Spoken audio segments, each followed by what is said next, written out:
అనంతపురం జిల్లా రాయదుర్గం పట్టణంలో పెరుగుతున్న ట్రాఫిక్ క్రమబద్ధీకరణ కోసం ఆర్టీసీ బస్టాండ్ విస్తరణ పనులు చేపడుతున్నట్లు ఎమ్మెల్యే కాల్వ స్పష్టం చేశారు. రాయదుర్గం ఆర్టీసీ బస్టాండ్లో 50 లక్షలతో చేపట్టిన విస్తరణ పనులకు ఆయన భూమి పూజ చేశారు.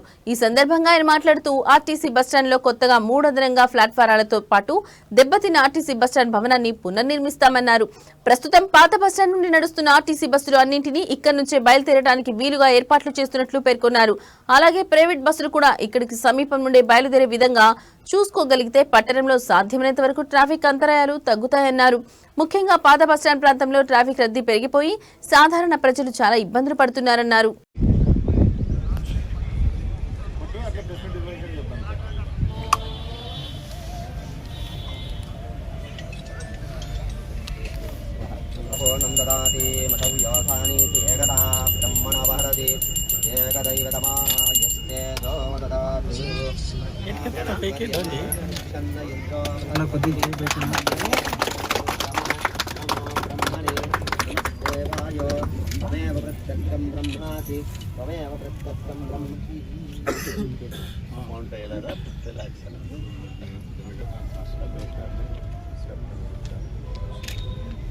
కంప్లీట్ చేస్తారు.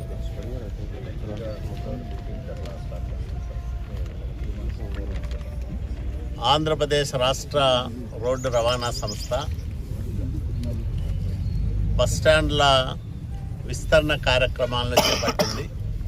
దాంట్లో భాగంగా రాయదుర్గం ఆర్టీసీ బస్టాండును సుమారు 50 లక్షల రూపాయల ఖర్చు పెట్టి విస్తరించడానికి ప్రతిపాదనలు రూపొందించి వాటికి అనుమతులు కూడా తెప్పించుకోవడం జరిగింది.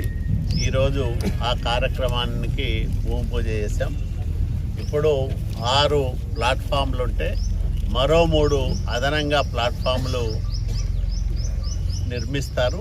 దాంతోపాటు దెబ్బతిన్న ఆర్టీసీ బస్టాండు భవనాన్ని పునర్నిర్మించే ప్రతిపాదనలు కూడా ఉన్నాయి. కాబట్టి ఇవన్నీ పూర్తయితే ప్రస్తుతం పాత బస్టాండ్లో నడుస్తున్న ఆర్టీసీ బస్సులన్నింటినీ కూడా ఇక్కడికి తీసుకొచ్చి ఇక్కడి నుంచినే వాళ్లకు ప్రయాణ సౌకర్యం కల్పించడానికి ఏర్పాట్లు చేయాలనేది ఆలోచన. ఎందుకంటే అక్కడ చాలా ట్రాఫిక్ రద్దీ పెరిగిపోయి సాధారణ ప్రజలు చాలా ఇబ్బందులు పడుతూ ఉన్నారు. అట్లాగే కొన్ని ప్రైవేటు వాహనాలు బస్సులు బళ్ళారి రోడ్లో ఎక్కడ పడితే అక్కడ ఆపుతూ ఉండడం వల్ల కూడా ట్రాఫిక్ సమస్య ఉత్పన్నమవుతూ ఉంది.